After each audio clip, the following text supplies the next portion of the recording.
Bienvenue dans la tête d'un secouriste, le podcast dédié à toutes ceux et toutes celles qui veulent comprendre ce qui se joue quand chaque seconde compte. Plongez avec nous dans les coulisses de l'urgence, là où l'humain est au cœur de l'action.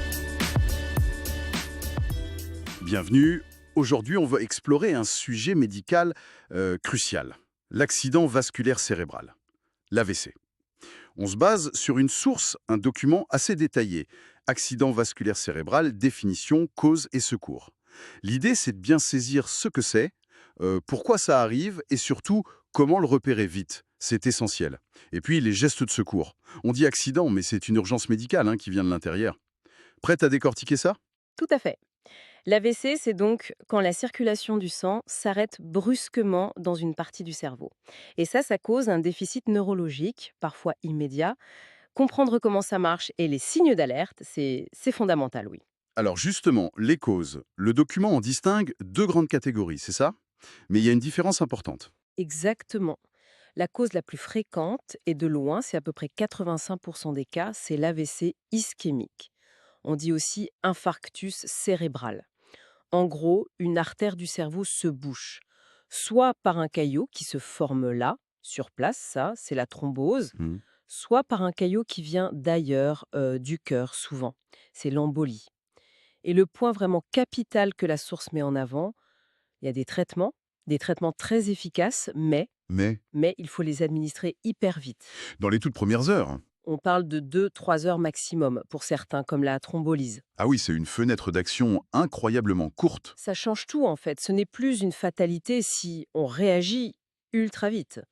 Et l'autre type d'AVC, c'est moins fréquent heureusement, mais c'est très grave aussi.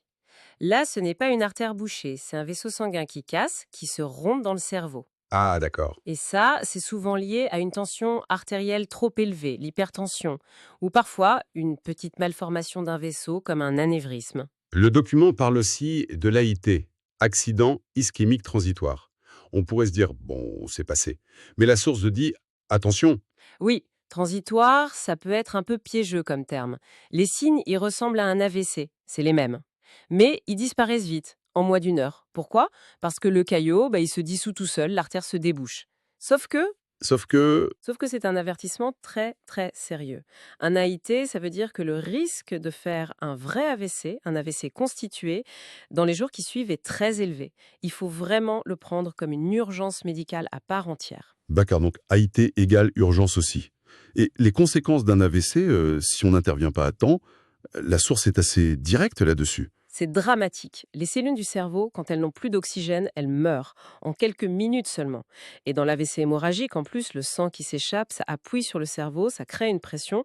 C'est terrible. Ce n'est pas pour rien que c'est la première cause de handicap acquis chez l'adulte. La première. Et la troisième cause de mortalité, c'est ça? Je crois que c'est ce que dit le document. Oui, c'est ça. D'où l'importance, l'urgence même, de reconnaître les signes. La source insiste beaucoup là-dessus, sur 3 signes principaux. Parfois, on utilise l'acronyme FAST en anglais. Oui, ou vite en français, c'est assez parlant aussi. Il faut chercher systématiquement ces 3 choses. V, pour visage. Est-ce que la bouche est de travers? Le visage est asymétrique. On demande à la personne de sourire ou de montrer les dents et on voit tout de suite si un côté tombe. D'accord. Visage. I, pour incapacité motrice ou faiblesse d'un membre, souvent un bras ou une jambe. On demande de lever les 2 bras devant, paume vers le haut. Si un bras retombe ou n'arrive pas à être levé, c'est un signe. Ok. Visage, incapacité. T, pour trouble de la parole. La personne a du mal à parler, elle cherche ses mots, elle n'articule pas bien, ou alors elle ne comprend pas ce qu'on lui dit. Une astuce simple, lui demander de répéter. Une phrase toute simple. Si c'est difficile ou impossible, Alerte rouge. et le E de vite, Extrême urgence. c'est l'appel immédiat des secours, le 15 en France ou le numéro d'urgence locale, sans perdre une seconde. Et il peut y avoir d'autres signes aussi mentionnés dans la source.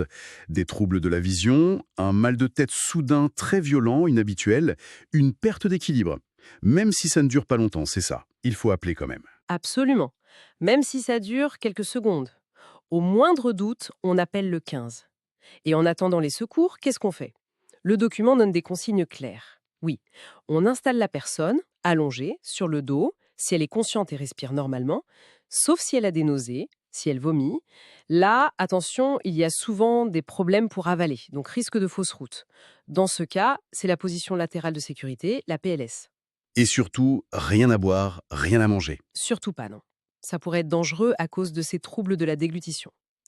Et un point technique, mais très important souligné par la source, si on a un lecteur de glycémie, un petit appareil pour le diabète, sous la main, Oui. il faut mesurer le taux de sucre dans le sang, la glycémie capillaire, c'est crucial. Pourquoi donc? Parce qu'une hypoglycémie très forte, un manque de sucre sévère, ça peut donner exactement les mêmes signes qu'un AVC. Déficit moteur, trouble de la parole. Donc il faut absolument pouvoir dire au secours, attention, ce n'est pas une hypo, ou au contraire, c'est peut-être une hypo, ça change la prise en charge. Très, très juste. Une information vitale pour le diagnostic rapide.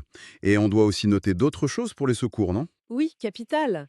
L'heure exacte, l'heure à laquelle les tout premiers signes sont apparus, c'est fondamental pour savoir si on est encore dans la fenêtre pour les traitements comme la thrombolyse. D'accord. L'heure précise. Et les antécédents de la personne? Bien sûr. Est-ce qu'elle est connue pour de l'hypertension artérielle, du diabète? Est-ce qu'elle prend des médicaments, notamment des anticoagulants? Tout ça, ce sont des infos précieuses pour l'équipe médicale.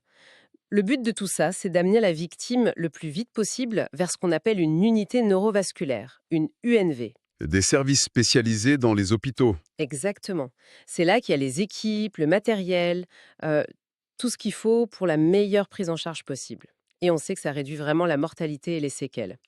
Donc, pour résumer, l'AVC, c'est une urgence absolue.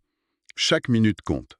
Reconnaître les signes vite, visage, incapacité, trouble de la parole, et agir en appelant tout de suite le 15, ça peut littéralement sauver une vie ou au moins limiter les handicaps. C'est exactement ça. Et cette histoire d'efficacité des traitements précoces, surtout pour l'AVC ischémique, que notre source met bien en évidence, ça fait réfléchir, non? On forme les professionnels, c'est indispensable. Mais imaginez si tout le monde, ou presque, dans chaque foyer, au travail, savait reconnaître ces signes, savait quoi faire dans les premières minutes. Ah oui. Quelle différence ça ferait collectivement? Oui. C'est une piste intéressante, je trouve, sur la prévention, mais aussi sur notre capacité à réagir tous ensemble face à l'urgence. Une sorte de responsabilité citoyenne, presque. Merci à tous d'avoir écouté le podcast Dans la tête d'un secouriste. Vous pouvez retrouver l'ensemble de nos épisodes sur YouTube ou alors sur Spotify. On se dit à très bientôt pour une nouvelle capsule pédagogique.